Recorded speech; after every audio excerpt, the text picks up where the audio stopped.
अस्सलाम वालेकुम dear students. हमारा आज का topic of discussion new tropical region है।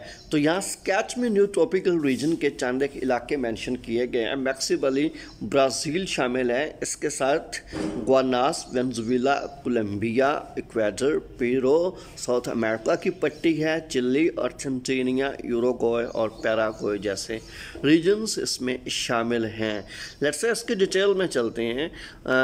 First of all, what is biogeography? It is the study of the distribution of plants and animals over the surface of earth in both space and time. Space and time को मद्देनजर रखते हुए plants और animals की पूरी दुनिया में फैलाव बायोजियोग्राफी कहलाता है। और याद रखिए कि biogeography in simple it is distribution of plants and animals. पूरी दुनिया में पौधों और एनिमल की डिस्ट्रीब्यूशन को हम बायोजियोग्राफी कहते हैं। बायोजियोग्राफी की बुनियाद पर दुनिया के मुख्तलिफ इलाकों में प्लांट और एनिमल की स्पीशीज़ मुख्तलिफ हो सकती हैं। तो biogeography describes the distributions of दो किस्म की डिस्ट्रीब्यूशन इंफॉर्मेशन देती है। Number one about particular species and second is habitat और इकोसिस्टम्स। पार्टिकुलर स्पीशीज़ के बारे में बताती है और हैबिटेट्स के बारे में बताती है। देखते हैं, species are ecosystems mappings very important from a conservation and land management viewpoint। तो इट्स एन इम्पॉर्टेंट कि स्पीशीज़ को हम इको मैपिंग्स भी कहते हैं। Species is also called ecosystem mappings. ये मुख्तलिफ रीजन्स को कंजर्व करने और लैंड को मैनेजमेंट करने के हवाले से स्पीशीज़ या इकोसिस्टम मैपिंग बड़ी इंपॉर्टेंट होती हैं। Now here is ecozones. Ecozone are biogeographical realm represent large areas of the earth surface where plants and animals developed in relatively isolation over long periods of time. It's an important कि ecozones को biogeography realm भी कहा जाता है। तो इकोजोन्स earth surface के large areas होते हैं जहाँ पर प्लांट्स और एनिमल्स डेवलप कर रहे होते हैं, लेकिन सारे कंडीशन भी है कि ये दुनिया के मुख्तलिफ इलाकों में मुख्तलिफ हो सकते हैं। जब मुख्तलिफ हैं तो फिर ये दूसरे दीगर प्लांट और एनिमल की स्पीशीज़ और हैबिटेट से डिस्टिंक्ट होंगे, सेपरेट होंगे और अलग थलग होंगे। जब सेपरेट और अलग थलग होते हैं तो इसलिए कहते हैं कि they have been separated from one another over long periods of time. तो ये खासे पुराने होते हैं और खासे अरसा से एक दूसरे से सेपरेट हो सकते हैं। they are separated from one another by geological features। मुख्तलिफ किस्म के geological feature हैं जो इन्हें सेपरेट करके रखते हैं। उनमें से एक ओशन, दूसरा डेजर्ट, तीसरा माउंटेन रेंजेस हैं।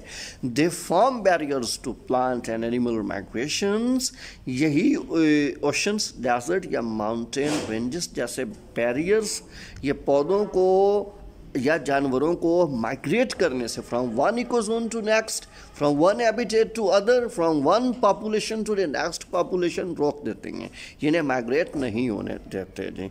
Next here is redistribution by plate tectonics. The pattern of plants and animal distribution in the world's ecozones was shaped by the process of plate tectonics. पूरी दुनिया के पौधों और एनिमल्स की पूरी दुनिया में इकोजोन के मुताबिक डिस्ट्रीब्यूशन करने के लिए प्लेट टेक्टोनिक्स की मदद से एक नक्शा तैयार किया गया है which has redistributed diverse land masses over geological history। तो ये यहाँ पर स्केच किया गया है जिसमें सब डक्शनल जोन भी दिखलाई गई हैं, सी फ्लोर स्प्रेडिंग है, ओशनिक क्रस्ट है, ओशनिक रिजेस हैं, ट्रेंच है, वोल्केनोस हैं और वोल्केनिक आइलैंड्स हैं। अगर आप इस शक्ल को गौर से देख रहे हैं, और गौर भी हमें करना चाहिए कि यह अर्थ क्रस्ट की डिफरेंट फेजेस दिखलाई गई हैं, फिर ऊपर ओशन दिखलाया गया है, फिर उस ओशन के मुख्तलिफ हिस्से दिखलाए गए हैं जिसमें ओशनिक रिज है, ट्रेंच है, वोल्केनिक एक्टिविटी भी दिखलाई गई है। तो आप देखें जब ये डिफरेंट रीजन्स हैं तो उनके ऊपर लाइफ या pattern of plant and animal life would be distinctly different from one another. Next WWF ecozones, world wild fund ecozone, ये टोटल 8 हैं। सबसे पहली आर्कटिक है, ये 87.7 माइल किलोमीटर स्क्वायर होती है। इसमें यूरेशिया और नॉर्थ अफ्रीका यानी यूरोप, एशिया और नॉर्थ अफ्रीका के इलाके शामिल होते हैं। सेकेंड इज़ न्यूआर्कटिक, तो न्यूआर्कटिक 54.1 माइल किलोमीटर स्क्वायर है, इसमें नॉर्थ अमेरिका शामिल है। Third is Afrotropic, Afrotropic 22.1 mile kilometre square होती है। ये सब सहारन अफ्रीका, तो अफ्रीका के सहारा डेजर्ट का मोस्ट इलाका एफ्रोट्रॉपिक रीजन में एग्जिस्ट करता है। Fourth is न्यूट्रॉपिक, 19 mile kilometre square होती है, जिसमें साउथ अमेरिका और कैरिबियन यानी वेस्ट इंडीज़ की पट्टी और साउथ अमेरिका के इलाके शामिल हैं। यहाँ स्केच के अंदर भी ये इलाके ब्राज़ील, साउथ अमेरिका वगैरह, अर्जेंटीनिया, यूरुग्वे, पैराग्वे, इस किस्म के मुख्तलिफ़ किस्म के इलाके मेंशन किए जाते हैं। Australasia is the fifth one, तो ये 7.6 माइल किलोमीटर स्क्वायर है, जिसमें ऑस्ट्रेलिया, न्यू गिनी और नेबरिंग आइलैंड्स शामिल होते हैं। The northern boundary of this zone is known as Wallace line, तो याद रखिए ऑस्ट्रेलेशिया को ये रेड कलर की बाउंड्री से, दरमियान वाली शक्ल देखें, रेड कलर की लाइन से डिस्टिंग्विश सेपरेट किया गया है।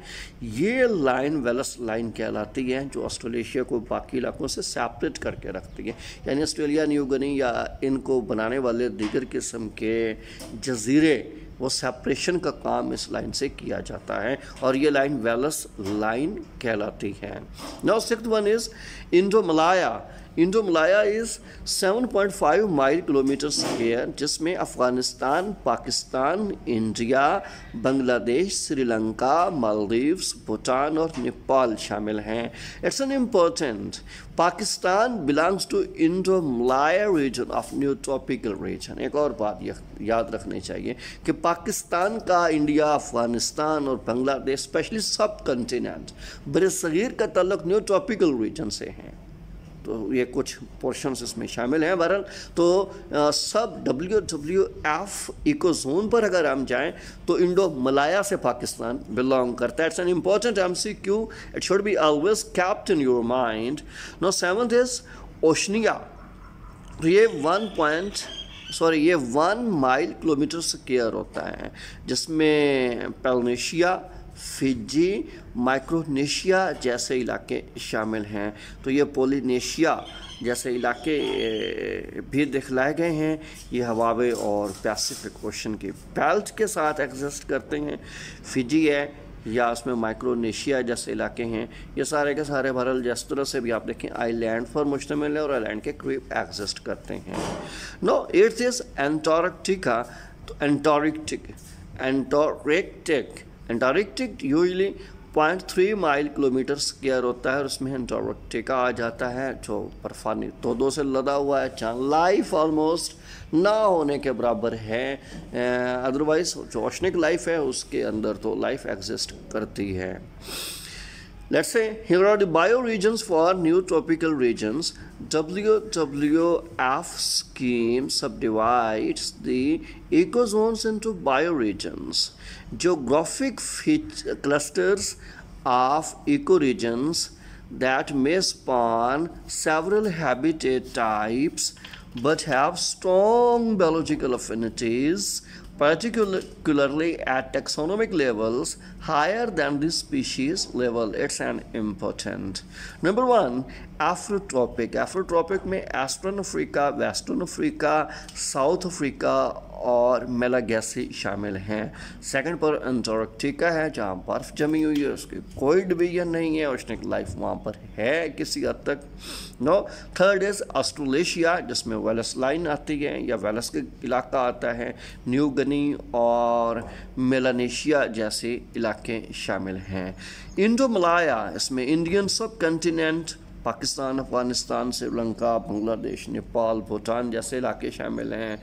इंडो चाइना, चाइना का कुछ इलाका है। And then Sunda shelf and Philippine और संडा शेल्फ के इलाके इंडो मलाया में शामिल हैं। फिफ्थ वन इज़ न्यूआर्कटिक, जिसमें Canadian Shield, eastern N A, northern Mexico, western N A शामिल हैं। एट सिक्स पोजीशन न्यूट्रॉपिकल, जिसमें Amazonia, Caribbean, Central America, Central Andes, eastern South Africa, northern Indies, Orinoco, southern South Africa. इसी तरह से Oceania 0.7 पे है, जो कि सारे का सारा समुद्री इलाके पर पानी पर मुश्तमिल होता है। 8 पोजीशन पे है पैलिआर्कटिक, तो पैलिआर्कटिक में new European region, Mediterranean region, Siberian region और मेडिटेरेनियन रीजन जैसे इलाके शामिल होते हैं। Now here is Philip Lutley Sclater. यहाँ पर कुछ कंसेप्ट दिया गया है उन साइंटिस्ट के बारे जिन्होंने न्यूट्रॉपिकल रीजन को प्रपोज किया था, यानी फॉर्मुलेट करने में मदद की थी, यानी बायोजियोग्राफी एग्जिस्ट करने में या रीजन्स को डिवाइड करने में अपना रोल परफॉर्म किया था। तो इट्स एन ब्रिटिश ऑर्निथोलॉजिस्ट, ये परिंदों को स्टडी करने वाला बरतानवी साइंटिस्ट है, that described 1076 species and 135 genera of birds. इसने परिंदों के 1067 स्पीशीज़ पर काम किया, जबकि 135 जनरा पर काम कर रखा है। इन 1858 he published an important paper in which he divided the world into biogeographical regions on basis of birds। तो इस शख्स ने परिंदों की बुनियाद पर बायोजियोग्राफिकल रीजन्स को डिवाइड किया। This became the foundation for recognition of the 6 biogeographical regions. तो परिंदों की बुनियाद पर ज़मीनी खित्तों की तकसीम की वजह से 6 बायोजियोग्राफिकल रीजन्स आजकल दुनिया में स्टडी किए जाते हैं। Number 1 is regio Palaearctica, 2 regio Ethiopia, 3 regio Indica, 4 regio Australia, 5 regio Nearctica, 6 regio Neotropica. तो ये 6 मुख्तलिफ़ किस्म के रीजन्स में फिलिप स्केलेटर ने बर्ड्स की बुनियाद पर biogeography for plants and animals mention की थी। Now here is another scientist, Alfred Russel Wallace. It's also British naturalist, the father of zoogeography. It's an important father of zoogeography, who developed many of the basic concepts and tenets of the field. तो father of जू geography, important MCQ, important concept, important question है कि father of जू geography Alfred Russel Wales को कहा जाता है। He was also the को discoverer of evolution bye means of natural selection. तो नेचुरल सिलेक्शन के ज़रिए एवोल्यूशन की डिस्कवरी में भी इसका रोल है। Most of his contributions to biogeography are contained in 3 books. इसके ज़्यादातर बायोजियोग्राफी का नॉलेज या कंसेप्ट या इसका काम 3 किताबों में मेंशन किया गया है। पहली किताब मलाय आर्कीपेलागो, दूसरी book geographical distribution of animals, third one is island life. इन 3 किताबों के अंदर इसने बायोजियोग्राफी पर काम कर रखा है। Next, Wallace greatly expanded on Sclater scheme of biogeography region. इसने ज़्यादातर बर्ड्स की बुनियाद पर मिस्टर स्केलेटर के काम को कंटिन्यू किया। Wallace system was based on vertebrates in general, it's an important. तो उसने वर्टिब्रेट को बेस बनाया, तो अमूमन बर्ड्स का ताल्लुक भी वर्टिब्रेट से है। He recognize sharp boundaries between the subdivisions, जो इम्पोर्टेंट इसका काम है। इसने चंद एक बाउंड्रीज मार्क कर ली, including the faunal pack between South East Asia and Australia, specially South East Asia और ऑस्ट्रेलिया के दरमियान कुछ लाइनें बाउंड्रीज ड्रा कर लें। This has become known as Wallace's line. तो जो लाइन इसने साउथ ईस्ट एशिया और ऑस्ट्रेलिया के दरमियान ड्रा की थी उसे वेल्स लाइन कहा जाता है। तो उसकी बुनियाद पर इसने भी चंद रीजन मुतारफ़ करवाए थे। एक को हम पैलिआर्कटिक रीजन कहते हैं, दूसरे को इथोपियन रीजन, तीसरे को ओरिएंटल रीजन, चौथा ऑस्ट्रेलियन रीजन, 5वां न्यूआर्कटिक रीजन और छठा ट्रॉपिकल रीजन। तो डियर स्टूडेंट, ये बात आप याद रखिएगा कि न्यू ट्रॉपिकल रीजन या जो बायोजियोग्राफिकल रीजन्स पढ़ाए जाते हैं वो वेलस लाइन या अल्फ्रेड रसल वेलस की बुनियाद पे पढ़ाए जाते हैं। ये 6 रीजन्स पढ़ाए जाते हैं जो यहाँ मेंशन कर चुका हूँ। तो डियर स्टूडेंट, उम्मीद करता हूँ आप खैरियत से होंगे। अगले लेक्चर को देखने के लिए हमारा चैनल ज़रूर सब्सक्राइब करें। नेक्स्ट वीडियोस भी आ रही हैं, ये फुल टॉपिक मेंशन किए